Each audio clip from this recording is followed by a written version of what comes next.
Welcome to Hood Champion Boxing and Sports. In boxing, you find a way to win or you find a way to lose. Make sure you like and subscribe. Follow me on Twitter and Instagram. But more importantly, right? Forget all that other stuff. Subscribe and become a member to the channel. If you have a good conversation, something you can just cruise to and just play, this is the channel for you. Now, Australian boxing is in trouble. I remember just not that long ago watching Tim Tszyu beat the hell out of Tony Harrison. Then he beat two other fighters over there in Australia. And when I say he was beating them, he wasn't just in there coochie cooing and tickling and chicken pecking his way to a victory. Tim Tszyu was in there slaughtering opponents. But then somewhere along the line, things went left. You take a look at Liam Paro, still very talented. But somewhere along the line, Liam Paro kind of fell off. But he hasn't fallen off the way Tim Tszyu has. Then you got, Sam Goodman, who put up a very good fight against Nick Ball, but he lost. It seems to only have one lone survivor out there who's holding things down for Australia, and that's Jai Opetaia. And I'll be honest with you, I think Tim Tszyu, I think Sam Goodman, I think Liam Paro can all bounce back. But when it comes to Jai Opetaia, I don't see nobody beating him. Jai Opetaia is the real deal. But the thing is, Australian boxing has definitely taken a hit in 2025. And like I was mentioning, I really do feel that they were once riding a very high wave. A lot of rising stars. Eddie Hearn, he was over there with his big nose, seeing what Australia had to offer, signing fighters. But the way the scene is now finds itself reeling from a lot of high-profile losses. But that's to be commended in itself that the fighters made it to that point in their careers where they were in high-profile fights making good money. Tim Tszyu, Liam Paro, Sam Goodman, all previously undefeated and highly ranked. They suffered some big-time setbacks. And I just think with those setbacks, when you sit back and really take a look, I think it kind of exposes a bit of a deeper issue. Now, it's shoes, right? So would it be preparation? Why these guys didn't get the victories that they were hoping to achieve? Is it matchmaking or strategic development? Because meanwhile, while they were losing, and we're here trying to figure out what the hell's going on, because you know me, I'm all about Aussie, Aussie, Aussie, oi, oi, oi. But even I got to wonder, how is it that Jai Opetaia is getting it right and stands alone as a country's beacon of elite success? Because the other three, they look like they were on their way. But at the end of the day, Jai Opetaia has shown that he has been dominating the cruiserweight division, and he's showing the poise, he's showing the power, showing the confidence, ability, and willingness to take risks, and showing precise power. Goodman, Paro, and Tim Tszyu have shown those qualities before too. So I guess the question is, what went wrong for the other three? And what can be done to help revive Australian boxing? Because I'm going to tell you, I think there's a lot of real talent in Australia. One guy who doesn't get talked about enough is Tim Tszyu's brother, Nikita Tszyu. Have you ever seen Nikita Tszyu fight? If not, when you get some time, just go to YouTube. Type in Nikita Tszyu, Nikita, Nikita Tszyu. And you're going to see something special. Tim Tszyu's brother is no joke, man. He's not into the coochie coo. He is in there to knock your ass out. So you come playing around with Nikita Tszyu, he will get you out of there. But when it comes to his brother Tim Tszyu, you know what I think happened with Tim Tszyu? I think mismanagement. I really do. I think he was mismanaged. I don't know if it's a money thing. I just feel he was. And then Tim Tszyu was a proud guy too, so he wanted to get his title back, and he wanted to prove that he still had the Australian juice. But those back-to-back losses to Sebastian Fundora, the Bakram Murtazaliev loss, which was very violent. Those weren't just defeats, you know what I mean? I really feel those fights took a pound of flesh out of Tim Tszyu, and they were career-altering beatdowns. We saw what happened in the first fight with Fundora. I'm not here to rehash that, but Tim Tszyu had some moments. I really think that was Tim Tszyu's fight. If they would have just called it off, I think it would have went to the scorecards. Tim Tszyu would have. Well, actually, he would have just retained his title. But again, too much hubris, too much pride, and that's what you want to see in a fighter. A guy who's like, look, I'm here to fight. Even if I die in the ring, I'm looking to make this a mash-up, crash-up. I'm not looking for the easy way out. But after the dust settled, even Tim Tszyu, and I think everyone realized that probably wasn't it wasn't the smartest choice to continue fighting against Fundora after Fundora's elbows, basically split open his head and had his brains and shit kind of, water falling into his eyes. Wasn't very smart. Then he goes, fights Murtazaliev. Tim Tszyu came in at guns blazing. I think Tim Tszyu got used to kind of having his way in fights, hitting people and they go down. But Murtazaliev was more than prepared for the Aussie, oi, and Murtazaliev put the bing bings on him. Matter of fact, he didn't just put the bing bings on him, he was hurting Tim Tszyu. So I gotta wonder, right? What is Tim Tszyu gonna do coming forward? Because I noticed with Murtazaliev, he didn't have much head movement. His offense was really predictable. And tactically, you figure after he fought Fundora, and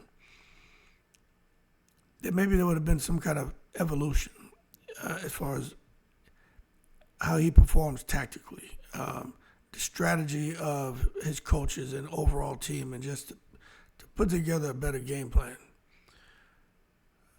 But some people, especially the boxing critics, they've been, I think they've been unfairly hard on Tim Tszyu.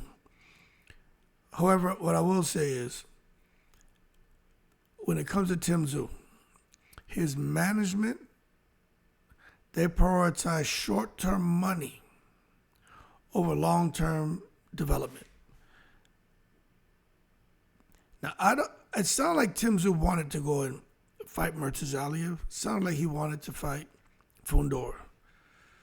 Instead of taking something a little easier, 3-4 fights back home in Australia, get 3-4 knockouts, and then kind of springboard into a big fight again.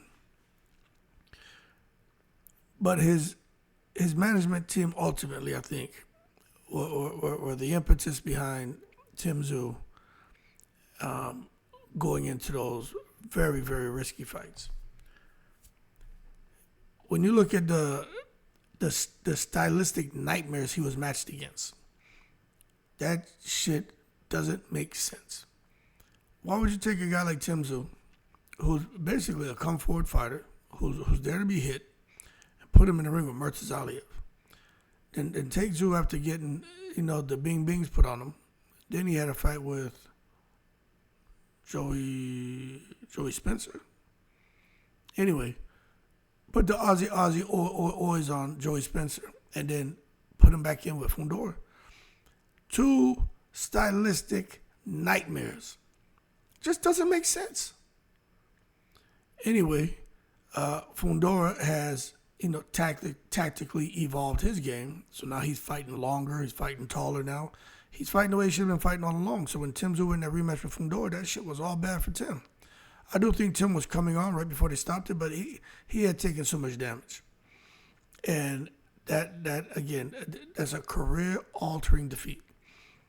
And Tim Tszyu couldn't afford that.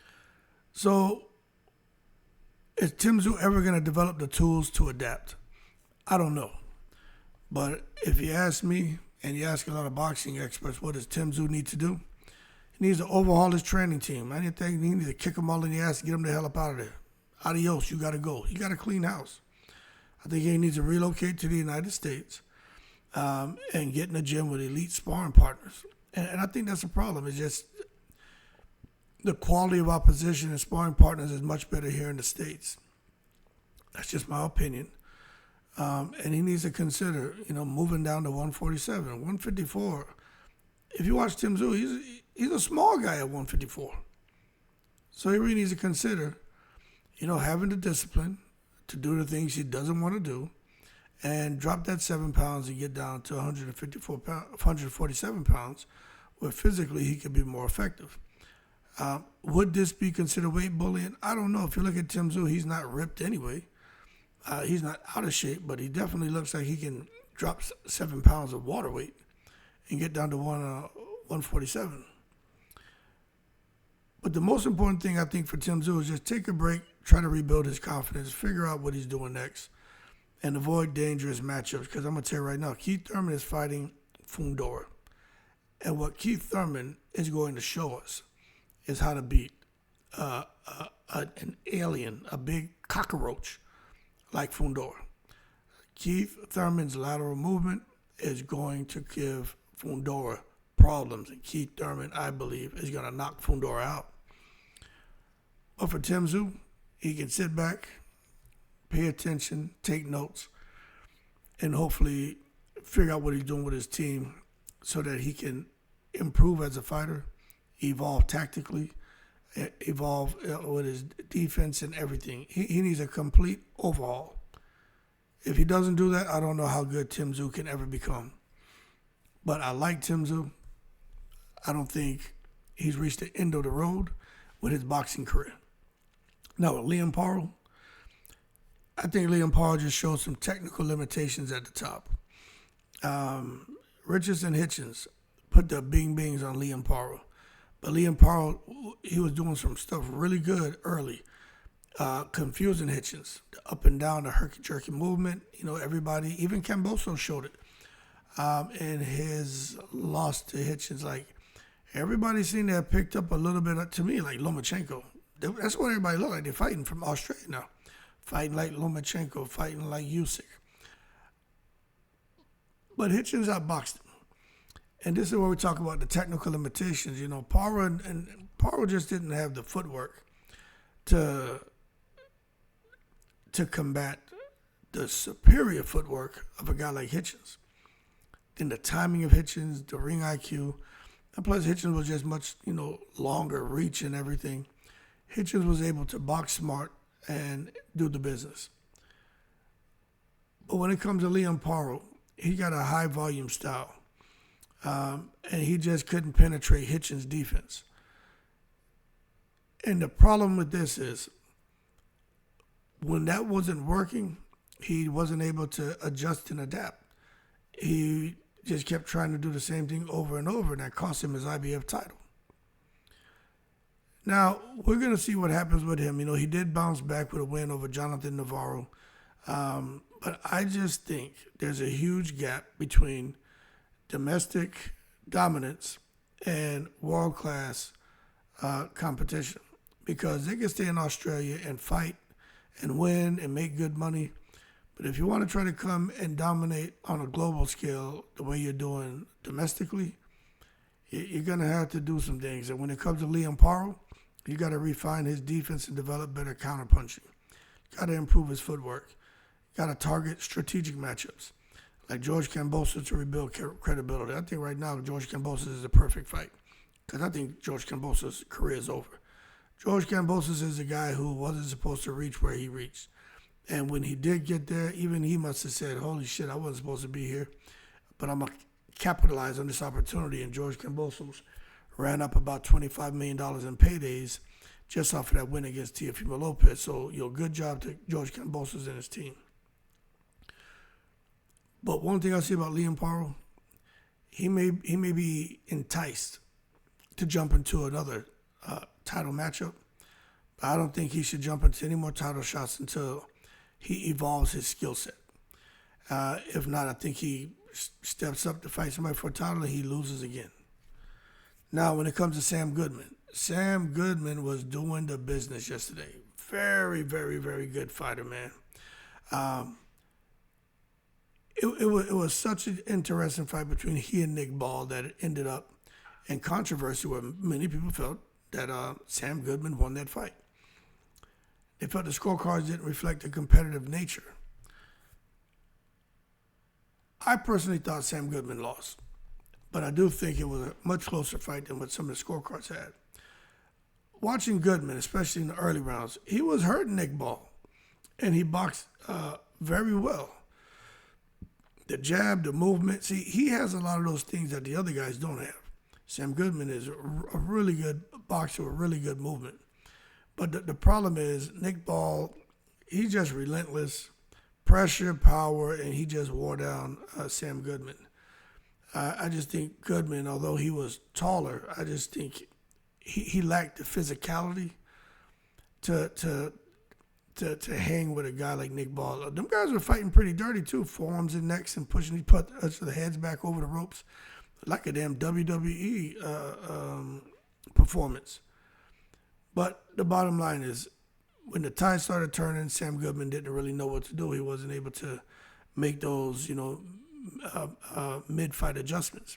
He just kept doing the same thing over and over. And this is where, those Australian fighters may need to get the hell up out of Australia so they can evolve beyond being domestically dominant. They may need to go somewhere they can learn to have a plan B and C and make sure the plan B and C basically doesn't mirror plan A. So for me, when it comes to Sam Goodman, a couple of things he needs to do: improve strength and conditioning to handle pressure fighters, stay at featherweight and avoid moving up prematurely, and focus on volume and ring control to win rounds early. He got to clearly win rounds against an aggressive opponent. And he definitely can't allow, even if he's boxing well, he can't allow the guy to land really good, hard shots. Because you can land 30 clean, sharp shots, but they don't damage your opponent. And he can land 5 that rock you. The judges are going to be swayed to give those 5 hard punches that were delivered by their opponent to give the opponent the round. And that's what I think happened with Nick Ball. He was landing some really hard shots, and that helped to sway the judges. So it happens. But the bottom line, Goodman, Tszyu, and Paro, they have some work to do. But when it comes to Jai Opetaia, he's undefeated, he's dominant, and he's evolving. He can make adjustments. He evolved tactically. Everything that you want, everything that those 3 need to do, Jai Opetaia can do. Jai Opetaia is a problem. That dude is a problem, man. You look at what he's done, man. He's beaten Maurice Breedis twice, knocked out David Nika. He's out here doing the business, and he's dismantled Elizaro and Jack Massey, and rumor is he could be going up to heavyweight. He could be succeeding Alexander Usyk as the next cruiserweight to bubble up to heavyweight and dominate the big boys. And the way he's been able to dominate the guys at cruiserweight, which could benefit him if he does go to heavyweight, is just the footwork, the timing, the body work. Everything he does is world class. And he's mean as cat shit. So the blueprint for Australian boxing, I think you see it whenever Jai Opetaia steps in the ring. He trains internationally, spars elite talent. He adapts mid-fight, uses angles like a lightweight and a cruiserweight's body, and maintains discipline when it comes to matchmaking and preparation. He is the consummate professional boxer. I'm not saying his countrymen aren't. What I'm saying is there's a lot of room for improvement, and if they and their teams can't figure it out, the first stop should be just kind of turn your head, lean over there and see what the hell Jai Opetaia is doing, and maybe take a few nuggets from him and just kind of add that to your repertoire. Because there's nothing wrong with benchmarking what someone else is doing, especially if it's successful. And that's what I think needs to happen. So Jai Opetaia is leading the way, but overall, how to revive Australian boxing. I mean, everyone's going to have an opinion, but to me, I think the matchmaking has to improve. Fighters got to be developed strategically, not thrown into stylistic mismatches like Tim Tszyu, just because they're going to make, $4, $5, $10 million. I mean, I get it, that's good money, but if you're looking at the short-term benefits opposed to the long-term, if you preserve your fighter, you get him wins, maybe all of a sudden that quick 5, 6, 7, 8, 10 million over the next 2 years could have turned to 50 million. So they got to definitely have better matchmaking. I think international training camps for all those guys, get them the exposure they need to elite sparring. Coaching overseas is essential. If these guys got to trash their teams, they need to do that. Will they do it? I don't know.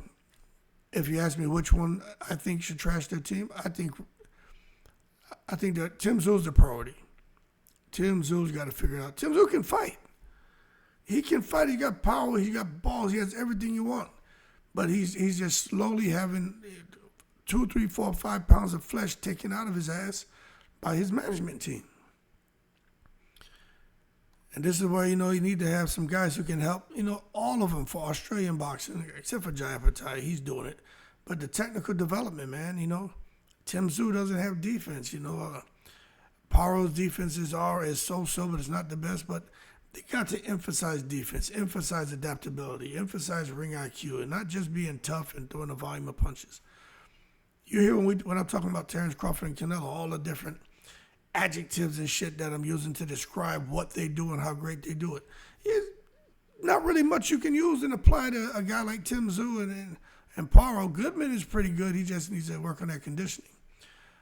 And then something that often gets overlooked is just, the platform that they're fighting on, their profiles, media and promotion, man.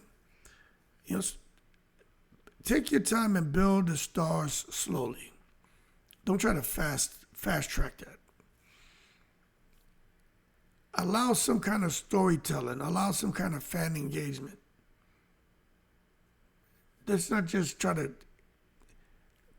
get hold of the hype and then use a hype to build a fighter up. Tim Tszyu is a good example of how not to hype your fighter up and force him into fights that are stylistic nightmares and fights that they're not ready for because the matchmaking was horrible. And then one thing I think, if it's possible, look, man, everyone needs a unified vision. Everyone who's involved with these guys' careers, promoters, trainers, even the fighters, they must all align around the long-term goals, not short-term wins. So that's my 2 cents. Australian boxing isn't dead, but it's in trouble. I think it's not a clean break. Like if I was to describe it as an injury, say we have a leg, you have a clean break. Often when that injury heals, there's a sign of injury. If you have a fracture, often when that heals, there's no sign of injury. I don't think you have a clean break in the leg when it comes to Australian boxing. I think you have a fracture. And I think they can get it together, and there won't be any sign that there was trouble in Australian paradise. And I think with Jai Opetaia leading the way, I think the blueprint is clear. They don't have to look far to figure out what needs to be done to get the fighters back on track.